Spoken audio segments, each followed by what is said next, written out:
Happy New Year if you are joining us on January 1st, 2026. I'm so happy to be here for another year, and I hope that you are just as excited as I am for this year. Welcome to Leadership Beyond Burnout. Now, this is the sanctuary for leaders who are done pretending everything's fine while they silently run on fumes.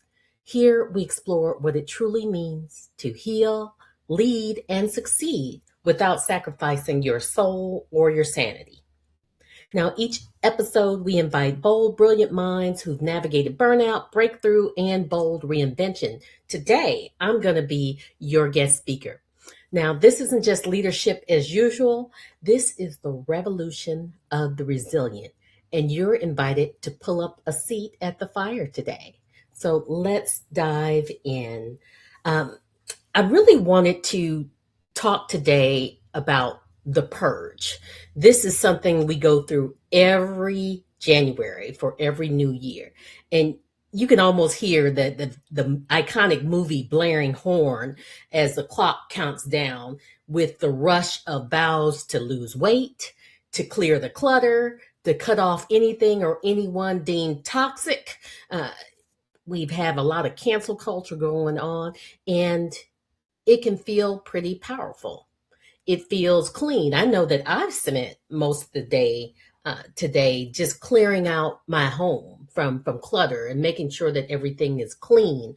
I know most of the time I do this the day prior so that I step into the new year with a brand new clean slate and get rid of all the things I no longer need. This time, I think it's time that we look at a different kind of New Year question. So, most of us, and because I know I've done this many times, most of us aren't writing new goals, right? We are dusting off the same goals that we have every year. Maybe it's the year before that, and we're declaring once again, this is my year. I'm going to do it this year. I am going to reach every goal I achieve. I set my mind to get. But what we need to face is that these declarations, they aren't magic. And just because we say it, and affirming it is great. So I don't want to underestimate or undermine the power of affirming your path. But it isn't magic. It is just it's the starting place. It's not a strategy. So if you don't have a strategy to put that affirmation in to come into fruition, it's not going to happen. You are planning to fail rather than planning to succeed. What is it worth building on and what is it worth releasing? That's the question that I want us to ask going forward as we reflect and begin to build into this new year. So let's talk about why good goals fail. And I just mentioned that earlier because the goals are rarely the problem, even if they are very audacious and they're delusional, right? That's not the problem. The problem is not that you're lazy, it's not that you're not committed, or even possibly that you're broken and you don't know how to plan. What tends to be missing in all of these delusional, audacious, wonderful goals that we plan are the conditions that allow that goal to live. We need to give it life. We need to nurture that goal.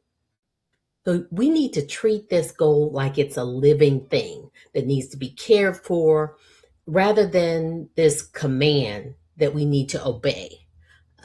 I know that's one of the pitfalls that I often had. I'd set these very, very rigid goals that were onerous. Like, who wants to do that? Who wants to do it that way? That were so rigid that it was bound to fail. It didn't look at my actual life and how I needed to live it. So, do you know why this matters in this season of your life? Set that intention. Why? Like, say, for example, it's to lose more weight. And that's one of my goals. Why does this matter for you in this season of your life? Now, for me, why that matters, and I've been on this weight loss journey, and at this point right now, I've lost in excess of 100 pounds, and I still have more to go. And why it matters for me in this season of my life is because I've been places, been in doctor's offices or just out and about and talking to people, and I'll come across them. I've seen a couple of people who were debilitated. They were in wheelchairs or using canes. Um, Skin was really bad, coughing, sick. And I'd strike up a conversation because I talk a lot. and As we begin to talk about life and things that were going on, eventually they'd say something like, yes, this is really important at my age. And I took that as an opening because I was curious, like, well, how old are they? And twice it happened that one was 2 years younger than me and one was 4 years younger than me. And it hit me like a truck. I don't want that to be my future. So that's part of my intention, why that matters to me, why it matters to continually lose weight. I don't want to be debilitated and just overtaken by my weight. I need to be healthy as I grow older. Now, community. For some people, community is very important. Who is in your corner cheering you on, or who will check on you, or will challenge you when you are not holding fast to your stated goals? For a lot of people, this is critical. Um, it's something that is very inspiring for your vision. Unless you're kind of odd like me, and I tend to not need community for some things because I want to have my own cheerleader in my head and I need to prove to myself, I need to hold myself accountable. If I want to take it up a notch, if I see that I am not getting the goals the way I want to, then I will bring somebody in. So, however, you need to do it, whether it's a community online, a Facebook group, a community that you join, maybe it's your family, maybe it's your friends. I know I have a group of friends that I've had over 40 years, and they're a really good accountability group for me. They check in, they ask me how things are going. Am I doing what I said I was going to do? And sometimes we need that outside reality check. If you don't have these things, that intention and community, even the most inspiring vision, right, that thing that you've always wanted, it quietly slides into the back of your mind. And then that deadly statement comes up. Maybe next year. Maybe later. This isn't my season. Your season occurs when you decide to pursue it, when you decide to courageously and boldly step into it, no matter what anyone says. So let's talk about 3 moves that we can make to create a different year. And this is a very simple protocol. And I didn't even realize that I was coming up with the protocol because I developed it for an individual client of mine as they wanted to have something different. And it's very simple. It's AAA. Acknowledge, attention, and action. So let's get into it. Acknowledge. Name the real problem, not the polished version, not something that is periphery to what's actually needs to be addressed. You need to be honest about the scope. Is this just a slight habit tweak? Is it a mindset shift? Or is it a full life renovation? And even if it is a full life renovation, you don't have to be intimidated by that. Break it down into smaller, bite sized goals that you can accomplish on the way so that you can see that renovation occurring. Now, Even though I'm asking you to acknowledge it, I don't want you to stay here. A lot of time people get lost in in that acknowledgement and assessment of that goal. They create this pattern of overthinking, and which turns insight into quicksand. You cannot stay there. Give yourself a time limit to assess and then move forward. Like, you can make it a day, you can make it a week, you can make it an hour, 15 minutes to really deeply discover what is it that truly needs to change. Next, we have attention. Decide what you'll do and why it matters now, and who does it affect.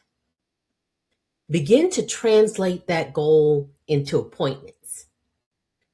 Put it on your actual calendar.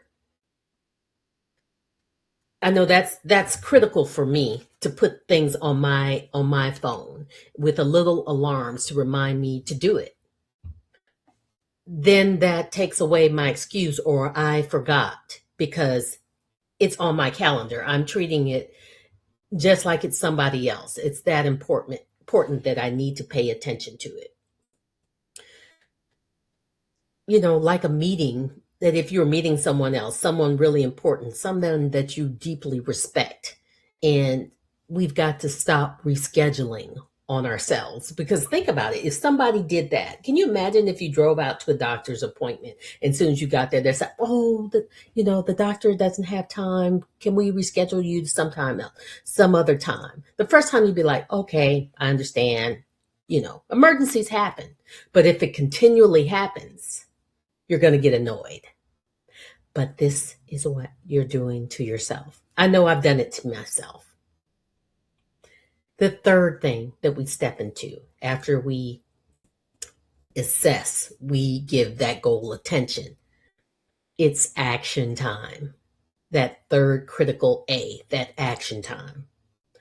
Doing the smallest next step you can do consistently. With action, consistency is critical.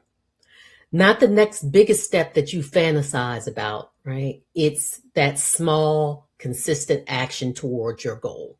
Because like I said, I've been on this 100-pound weight loss for over a year, but I'm here, and I have more to go. But it's those small daily actions. Maybe you need an accountability partner that you actually give permission to ask, did you do what you said you'd do? Did you go where you said you'd go?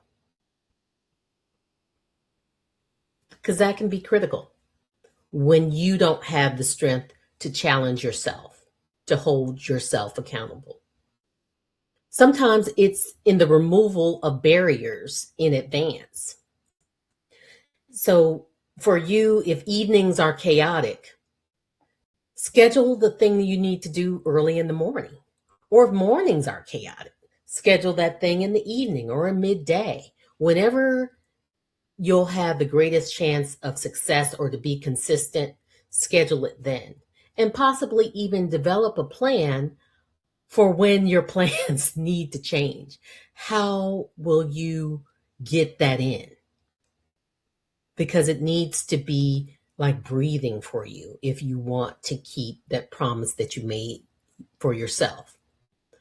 If tech distracts you, like this phone, this phone, and I know with this green screen, you may not be able to see it, but this phone just takes up so much of our time. I know even when I'm in the gym and I'm waiting to get on a machine, and people will stop and look at things on their phone, and I'm being patient. I swear I'm being as patient as I can, but it can be quite irritating. And then I have to go find something else to do in the gym because they're taking too long, whether it's 2 or 3 people rotating or one person, that those breaks on their phone are quite distracting, and it interferes with my process. You can create some do not disturb blocks, especially if it's dings from emails, text messages, social media notifications. Um, if you have an Android, I know all I do is I just scroll down and I click that do not disturb button and nothing gets through unless you want it to get through. So you can actually set it up so that if there's something really important that you need to be aware of, that one thing comes through, because it's required that you keep track of that. When you don't follow through with your stated intention, your goal, ask, what did I allow to take priority? Why did I allow it to take priority? Because let's face it, sometimes there are things that need to take priority. I know when I'm engaged and I'm working with people one on one or even as a group, they are the priority because they paid good money to see me. They paid good money to work with me. And I want to honor that. But have I had 2 or 3 occasions in my life where there's been an emergency with a family member? Then I obviously had to interrupt that and reschedule. But it's not the norm. So ask yourself again, why did I allow this to take priority? Was that a good enough reason? So I know one of the things that vies for priority when I plan to go to the gym or plan to engage in some studying because I'm becoming a breathwork facilitator and I need a certain amount of hours of facilitation, a certain amount of hours of engaging in the breathwork practice. What tends to get in my way is, I just don't feel like it. I don't want to do this right now. And that used to be a thing that ruled me. I don't feel like it. And now, even when I don't feel like it, I say it just so that I can acknowledge that that feeling is existent. And I might drudge and drag and pull myself to do the thing that I said I'm going to do. And every time after I do it, I am so happy that I did it, even though I was dreading it. I felt the drudgery, but I did it anyway, and it felt good, and it fed my soul. So, like I said, I'm going off on a little bit of tangent, but ask you, why did I allow whatever it is to take priority? And should I have allowed it to take priority? And if it does, because crap happens sometimes, where are you going to make that up? Decide if something needs to take priority, reschedule it right away. The second question that you can ask if you don't follow through is, why did that feel more important in the moment?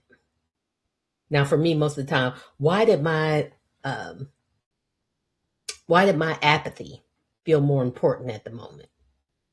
For you, why did returning a phone call or returning that email or doing something at work, why was it more important in the moment?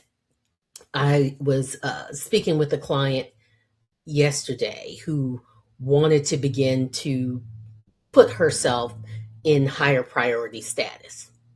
And every time we collaborated to do some small behavior tweaks, what would come out of her mouth is either her sharing how someone else was worse, and thereby comparison, she wasn't doing anything wrong, or why she couldn't do it. And when I challenged her on that, she smiled and she acknowledged that she knew she was tap dancing and trying to stay stuck in that pattern. So her desire to control was overriding what her stated goals were. Her desire to be right was overriding her stated goals. And it continually feels more important. So, but when you have that awareness, when you know that about yourself, it gives you so much freedom. It gives you the awareness to know, this is my Achilles heel. So I need to watch out for this. And how will I plan to overcome that? Because we're not going to transform overnight, and we aren't going to stop being who we are. But we can design systems that fit who we are to deal with that part of ourselves. You can do that. So plan for those barriers when you ask yourself, why did it feel more important in the moment? Because sometimes, let's face it, our time is not our own, and there are obstacles that occur that are unavoidable, that are external to ourselves. So plan for that so that you can recover and still do what you need to do if it does happen to be more important in the moment. One of the last critical things that I want to share in order to be able to follow through is it's time we start behaving as if tomorrow is no longer a valid strategy. Oof! Tomorrow is not a strategy. I can't tell you how many times I've delayed my purpose, my practice, my elevation, because I'd say, I'll just do it tomorrow. It's not a good time. I'm tired. I don't really feel like it. Oh, this thing got in the way. I'll just do it tomorrow. Does tomorrow ever happen? Mm, sometimes, yes. But tomorrow has its own set of problems. It has its own set of emergencies and urgencies and requirements. So why wait until then? Do it today. Today is the only day that moves the needle. So we need to act as if we only have this day. Now, I know there's some smart behind out there saying, well, if I only have today, do I really want to be doing that thing that I don't feel like doing? Yes, you do. Because you're still giving attention and fuel to the thing you said you need. So honor yourself.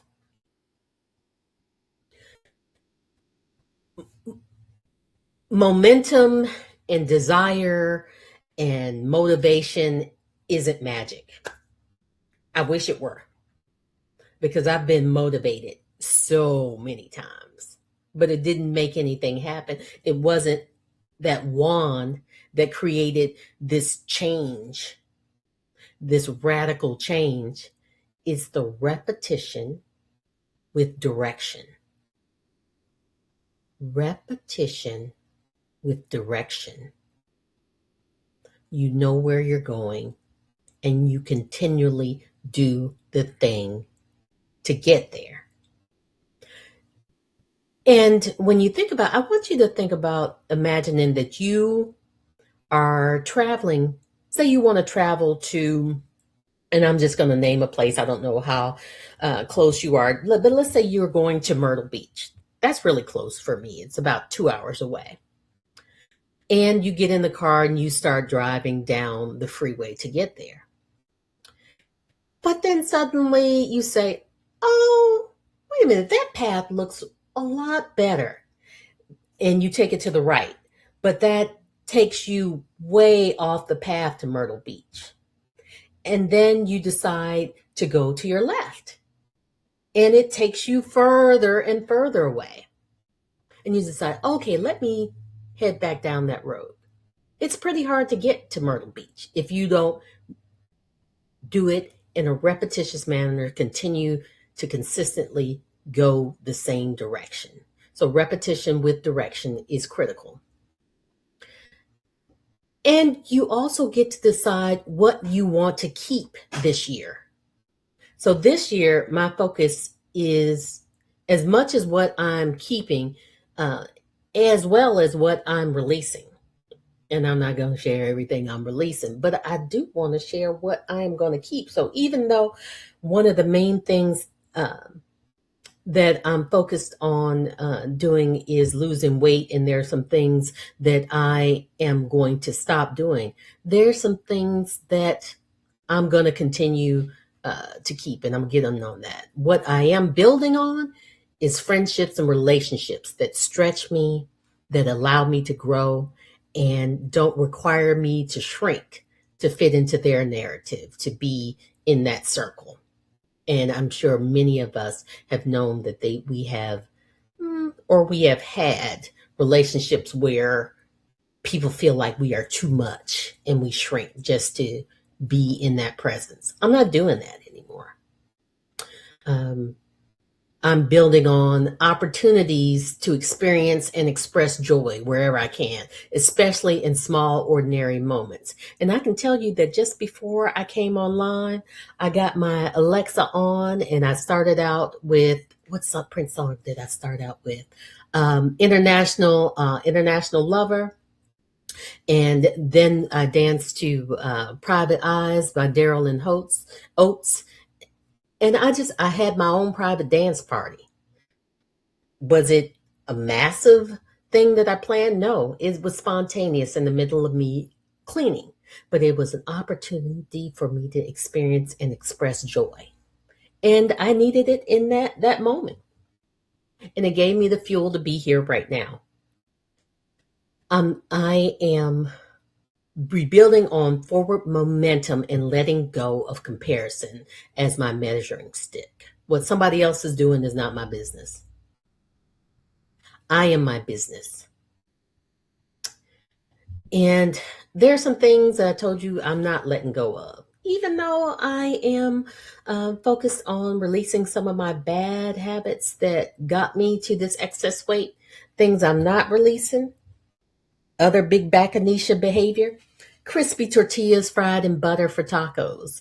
I love them. I'm not letting them go. That's going to be one of my guilty pleasures that I continue to have in 2026 and probably beyond.